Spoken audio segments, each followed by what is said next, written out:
Bonjour. Quand on parle des animaux en magie, en ésotérisme, en sorcellerie, en chamanisme, etc., on pense au corbeau noir, au loup gris, à l'aigle majestueux, et à des animaux mythiques et symboliques, comme la licorne, le dragon, le phénix. On ne pense pas du tout, pas une seule seconde, à l'escargot. Et pourtant, oui, pourtant, vous allez voir dans cette vidéo, ce petit animal sympathique porte en lui des choses merveilleuses. Écoutez bien jusqu'à la fin, et vous ne verrez plus l'escargot comme avant, je vous l'assure. Escargot. Déjà le nom nous le dit bien. Escargot. Escargot. Est-ce que de l'argot? C'est de l'argot donc. L'argot, c'est bien cela. Une langue spécifique et réservée à un groupe d'initiés, qui masque quelque chose, pour ne pas dire les choses telles qu'elles sont. Cela signifie que ce petit animal est une clé, comme un décodeur, pour nous ouvrir des portes, mais pas n'importe lesquelles. Des portes où se cachent des trésors et des secrets. Des secrets liés à des pratiques issues de lointaines civilisations. Des secrets liés à une science avec un grand S. La science.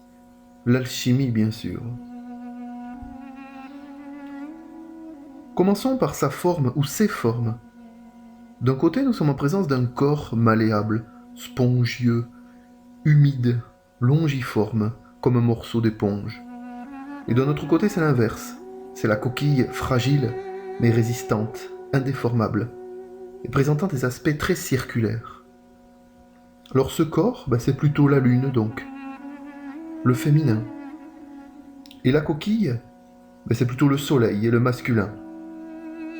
On a donc en l'escargot la réunion du soleil et de la lune, des deux principes masculin et féminin.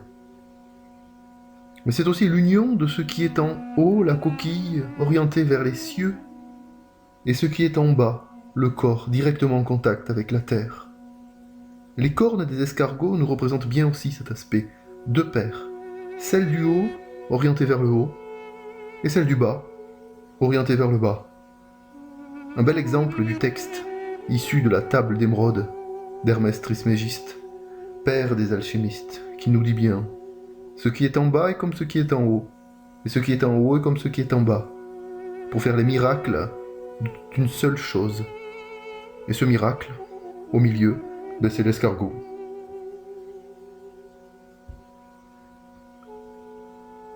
Mais ce petit être est d'essence plutôt lunaire. Il dévoile ses cornes et les allonge jusqu'au plus haut et plus intense, puis les rétracte et les cache, comme la lune apparaît et disparaît dans le ciel.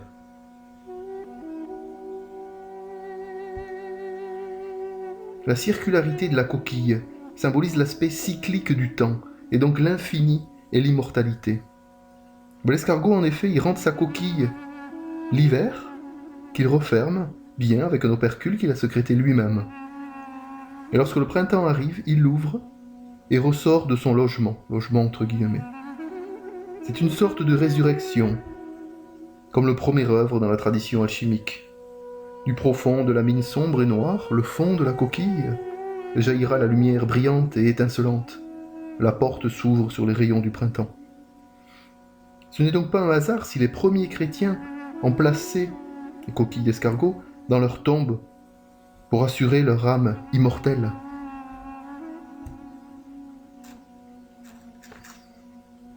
La spirale nous l'indique bien. Elle est un symbole du temps, comme on l'a dit, mais pas n'importe lequel. Un temps maîtrisé, précis, partant du centre et déployant une forme qui suit une série particulière, la suite de Fibonacci, symbolisée par le nombre d'or, que tous les mathématiciens connaissent bien. Ce nombre à la base des proportions idéales. La coquille portée sur son dos le décrit parfaitement.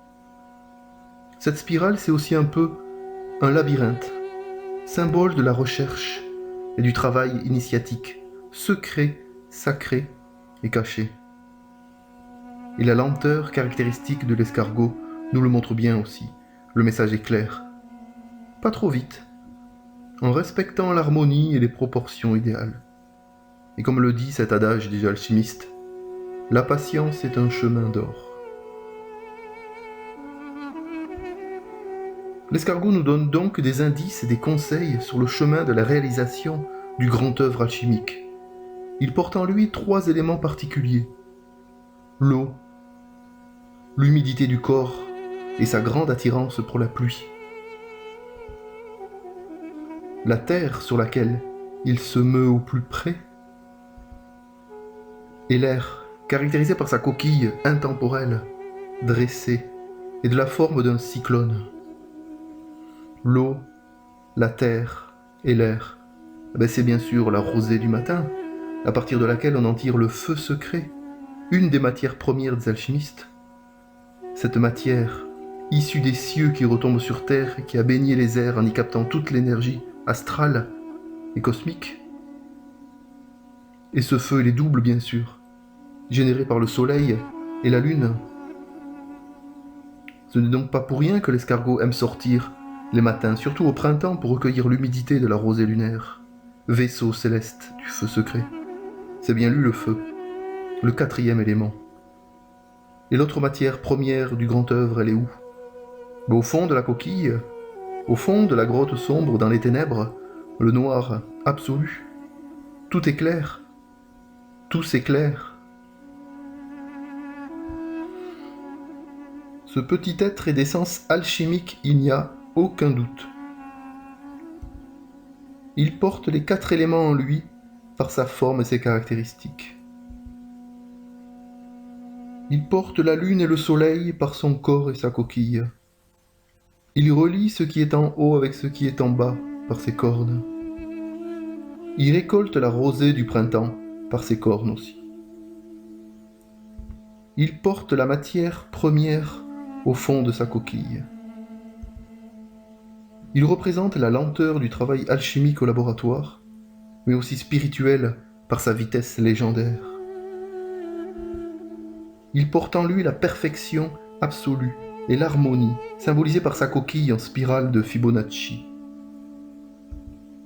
Et encore plus, il est hermaphrodite, et donc porte en lui les germes masculins et féminins, exactement comme le mythe de l'androgyne, grand symbole du 2e œuvre alchimique.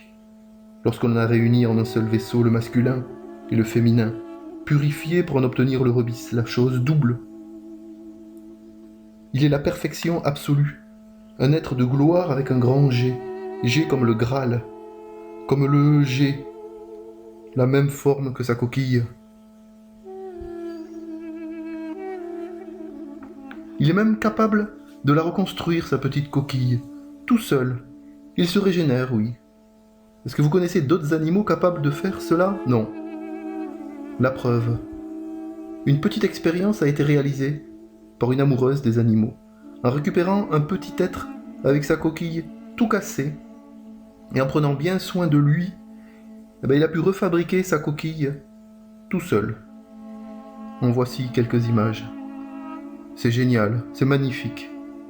Et merci à elle de l'avoir sauvé, ce petit être.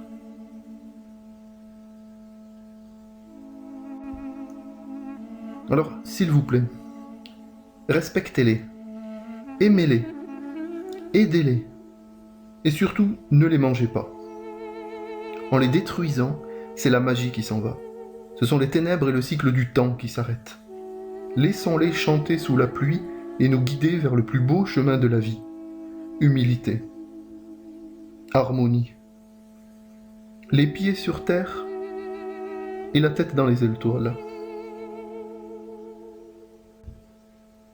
Allez, j'arrête là pour le symbolisme et passons à un autre aspect un peu plus cartésien des nombres. Mais vous allez voir, on y décèle des merveilles. Si l'on fait un peu de numérologie, de gématrie, en associant un numéro à chaque lettre, A égale 1, B égale 2, C égale 3, etc., jusqu'à Z égale 26, eh bien, la somme des lettres du mot escargot fait combien? Alors, escargot, E-S-C-A-R-G-O-T, E5, S19, C3, A1, R18, G7, O15, T20, et la somme, ça nous fait combien?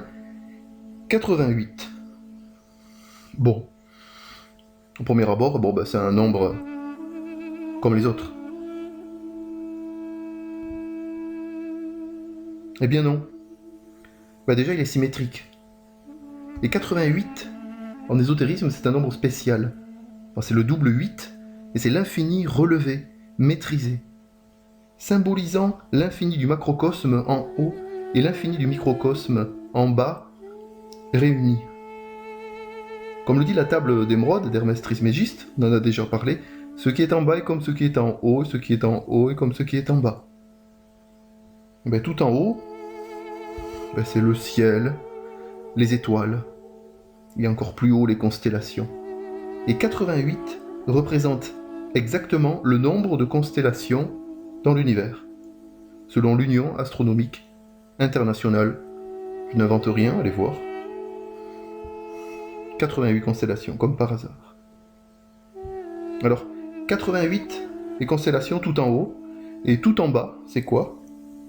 En bas, c'est la matière, les atomes, les électrons, la science nucléaire. Et 88, c'est le numéro atomique de quel élément?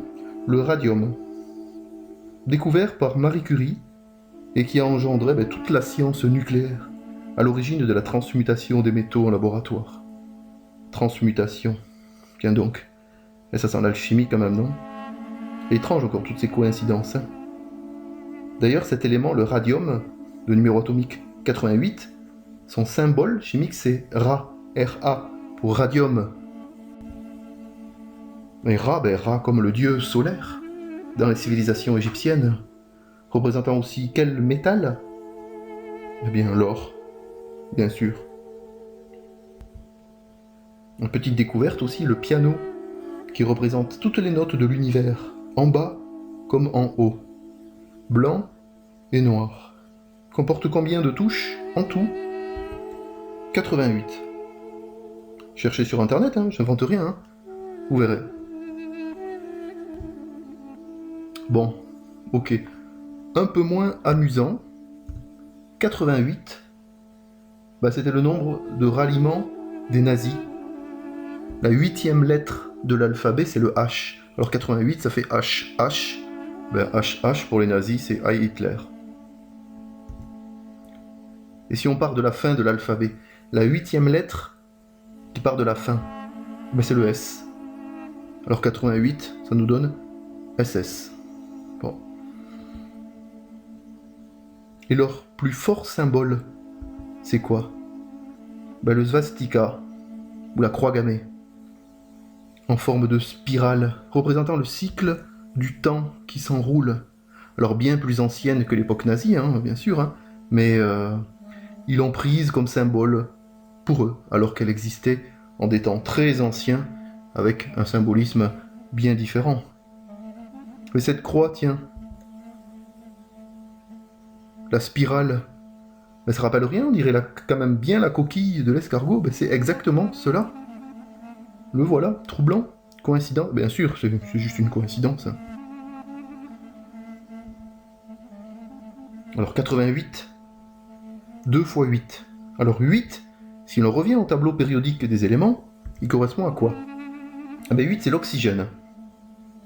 Alors 88, c'est 2 fois 8, hein, O2, et O2 c'est le dioxygène, ce gaz. À l'origine de la vie sur Terre, mais c'est aussi grâce à ce gaz que le feu peut brûler. Donc il est à la fois la vie et la mort. Donc. Et 88, c'est 8 et 8, hein, et 8 plus 8, ça fait 16. Et 16, c'est le numéro atomique de quel élément? Le soufre. Alors le soufre chimique, hein, bien sûr, hein, le soufre alchimique, lui, ou philosophique, il a bien une autre valeur, et c'est bien différent, bien sûr. Mais pas de hasard non plus que l'on tombe sur le soufre. Et si on va encore jusqu'au bout, alors 8 plus 8 égale 16, et en réduction théosophique, 16, 16, 1 et 6, 1 plus 6 Ben ça fait 7. Alors ben 7, c'est le nombre magique par excellence et par essence. Les 7 jours de la semaine, les 7 couleurs de l'arc-en-ciel, les 7 notes de musique, les 7 merveilles du monde, les 7 chakras. Le monde est ainsi concentré dans le chiffre 7. Et en alchimie, ben le 7, ben c'est le chiffre quasiment le plus symbolique.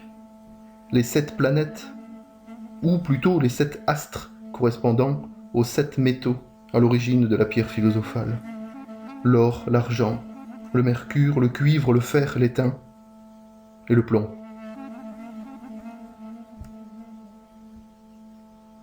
Alors vous voyez, pas de hasard. La vie, la mort, le soufre, l'air, le feu. Ça sent bon l'alchimie, tout ça.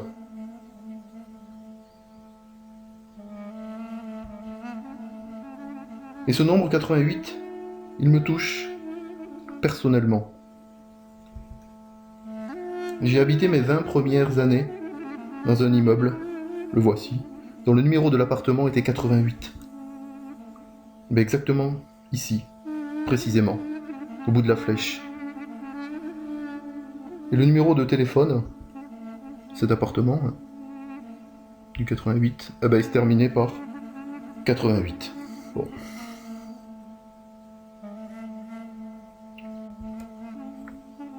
Allez, bon, on va arrêter là. Mais on pourrait en parler encore des heures et des heures. Le plus important, c'est de bien se rendre compte que ce petit être porte en lui des trésors qui dépassent l'être humain, et bien plus qui le transcendent. Il est le symbole de la connaissance en Orient. Il a toujours été associé aux divinités dans toutes les civilisations les plus anciennes. Ce n'est pas pour rien. Il nous donne même les pistes et les clés pour la plus belle quête de tous les temps, la pierre philosophale. Alors, s'il vous plaît, protégez-le. Et surtout ne le mangez plus. Il vaut bien plus qu'un morceau de viande avec de l'ail et du persil. C'est tellement triste de voir ces barquettes ridicules en aluminium dans les grandes surfaces avec ces animaux morts, prêts à être dévorés par des vulgaires sauvages. C'est tellement insupportable. Rien que de voir ces barquettes, ça me dégoûte. Repensez à tout cela, tout ce que je vous ai raconté. Et si j'arrive, pour simplement l'un d'entre vous, à ce que vous n'en mangez plus, eh bien, ma vidéo aura été utile et j'en serai heureux.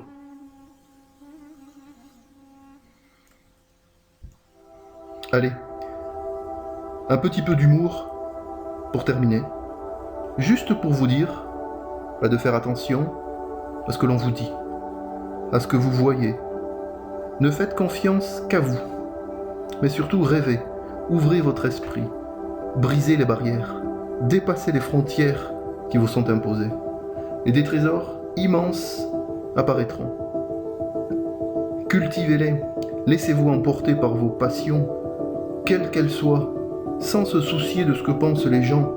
On s'en fout. C'est juste ça le bonheur dans cette société actuelle. Pourrie.